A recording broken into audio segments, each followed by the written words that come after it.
നമസ്കാരം. 10ഓളം വിവാഹം തട്ടിപ്പുകൾ നടത്തി പിടിയിലായിട്ടും കൂസലില്ലാതെയാണ് രേഷ്മ പോലീസിനോട് സംസാരിച്ചതെന്ന് പറയുന്നു. എന്നെ ജയിലിൽ അടയ്ക്കണം, പുറത്തിറക്കരുത്, പുറത്തിറങ്ങിയാൽ തെറ്റുകൾ ആവർത്തിക്കുമെന്ന് രേഷ്മ പോലീസിനോട് പറഞ്ഞു. സ്നേഹം ലഭിക്കാത്തതിനാലാണ് നിരവധി ബന്ധങ്ങൾ തേടിപ്പോയതെന്ന് രേഷ്മയുടെ മൊഴിയിൽ പറയുന്നു. ഓൺലൈൻ മാട്രിമോണിയയിലൂടെയാണ് വിവാഹ പരസ്യം നൽകുന്നത്. ആദ്യം അമ്മ എന്ന് പറഞ്ഞ് സംസാരിക്കുന്നതും പിന്നീട് വധുവെന്ന രീതിയിൽ സംസാരിക്കുന്നതും രേഷ്മ തന്നെയായിരുന്നു. രേഷ്മയുടെ അമ്മ ബന്ധുക്കളോടൊപ്പമാണ് താമസിക്കുന്നതെന്നാണ് വിവരം. സംസ്കൃതത്തിൽ ഗവേഷണ വിദ്യാർത്ഥിയായിരുന്ന രേഷ്മ വിദ്യാഭ്യാസ രാഷ്ട്രീയത്തിലും സജീവമായിരുന്നു.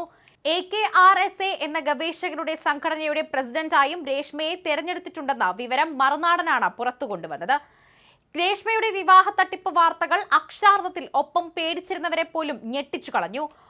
ഉദയംപേരൂർ സ്വദേശിയാണ് 30-കാരിയായ രേഷ്മ. 10 പേരെ രേഷ്മ വിവാഹം ചെയ്തതായാണ് പ്രാഥമിക പരിശോധനയിൽ കണ്ടെത്തിയത്. അട്ടക്കുളങ്ങര വനിതാ ജയിലിൽ റിമാൻഡിൽ കഴിയുന്ന രേഷ്മയെ ചോദ്യം ചെയ്താലേ വിവാഹ തട്ടിപ്പിന് പിന്നിലെ കാര്യങ്ങളെക്കുറിച്ച് കൂടുതൽ വ്യക്തതയുണ്ടാകൂ. ആർനാട് സ്വദേശിയെ വിവാഹം കഴിക്കാനെത്തിയപ്പോഴാണ് പിടിയിലായത് എന്നതാണ് ഏറ്റവും വലിയ വെളിപ്പെടുത്തൽ. 2014 എറണാകുളം സ്വദേശിയെയാണ് രേഷ്മ ആദ്യം വിവാഹം ചെയ്തത്. സമൂഹ മാധ്യമത്തിലൂടെ പരിചയപ്പെട്ട വൈക്കം സ്വദേശിയെ 2022 വിവാഹം ചെയ്തു. ട്രെയിൻ യാത്രക്കിടയിൽ പരിചയപ്പെട്ട അങ്കമാലി സ്വദേശി, തിരുവനന്തപുരം, കൊല്ലം, തൊടുപുഴ, വാളകം സ്വദേശികൾ തുടങ്ങിയവരെയും വിവാഹം ചെയ്തിട്ടുണ്ടെന്ന് പറയുന്നു. വിവാഹശേഷം കൂടുതൽ കാലം ഒന്നിച്ച് ജീവിച്ചത് കൊല്ലം സ്വദേശിയോടൊപ്പമാണെന്നാണ് വിവരം. ഭൂരിഭാഗം പേരെയും ഒരാഴ്ചയ്ക്ക് ശേഷം ഉപേക്ഷിച്ച് കടന്നുകളയുകയാണ് രീതി. ഇതിനിടയിൽ രേഷ്മയ്ക്ക് ഒരു മകനും ജനിച്ചു. ഇപ്പോൾ കുഞ്ഞിന് 2 വയസ്സുണ്ട്. പിടിയിലാകുമ്പോൾ ആർനാട് പഞ്ചായത്ത് അംഗം, കോട്ടയം സ്വദേശി, തിരുമല സ്വദേശി എന്നിവർക്കും വിവാഹ വാഗ്ദാനം നൽകിയിട്ടുണ്ടായിരുന്നു. വിവാഹ ആലോചന നടന്ന മറ്റൊരു യുവാവാണ് രേഷ്മയെ തിരുവനന്തപുരത്ത് എത്തിച്ചത്. ഇവിടെയാണ് പഞ്ചായത്ത് അംഗവുമായി കല്യാണം നടക്കാനിരുന്നത്. സർട്ടിഫിക്കറ്റുകൾ എടുക്കാനുണ്ടെന്ന് പറഞ്ഞാണ് രേഷ്മ പല സ്ഥലങ്ങളിൽ നിന്നും മുങ്ങിയിരുന്നത്.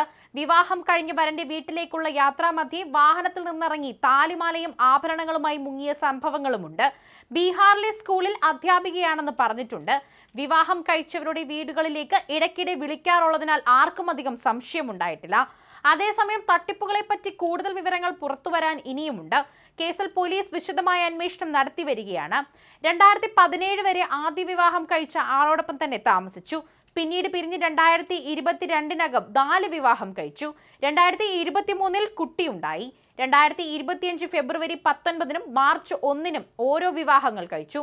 വൈക്കം, അങ്കമാലി, തിരുവനന്തപുരം, കൊല്ലം, തൊടുപുഴ, വാളകം സ്വദേശികളെ രേഷ്മ വിവാഹം കഴിച്ചതായി തന്നെ റിപ്പോർട്ടുകളിലും പട്ടികയിലും പറയുന്നു. കുറച്ചു ദിവസമായാണ് ഓരോരുത്തരുടെയും കൂടെ താമസിച്ചത്. സർട്ടിഫിക്കറ്റുകൾ എടുക്കാനുണ്ടെന്ന് പറഞ്ഞ് പലപ്പോഴായി രേഷ്മ പോയിട്ടുണ്ടെന്ന് ഒരേപോലെയാണ് ഇവർ മൊഴി നൽകിയതെന്ന് പറയുന്നുണ്ട്. വിവാഹം കഴിഞ്ഞ് വരന്റെ വീട്ടിലേക്കുള്ള യാത്രാമധ്യേ വാഹനത്തിൽ നിന്നിറങ്ങി താലിമാലയും ആഭരണങ്ങളുമായി മുങ്ങിയ സംഭവം ഒന്ന് മാത്രമല്ല. ഏപ്രിലിൽ തിരുമല സ്വദേശി വിവാഹം കഴിക്കാൻ ഒരുങ്ങിയെങ്കിലും യുവാവ് അപകടത്തിൽപ്പെട്ടതിനാൽ അത് നടന്നില്ല. ആയവാട് ഗ്രാമപഞ്ചായത്ത് അംഗവുമായ രേഷ്മയുടെ വിവാഹം നിശ്ചയിച്ചിരുന്നു. 45 ദിവസം മുൻപ് വിവാഹം കഴിച്ചയാളെ കബളിപ്പിച്ചാണ് അനീഷുമായുള്ള വിവാഹത്തിന് എത്തിയത്.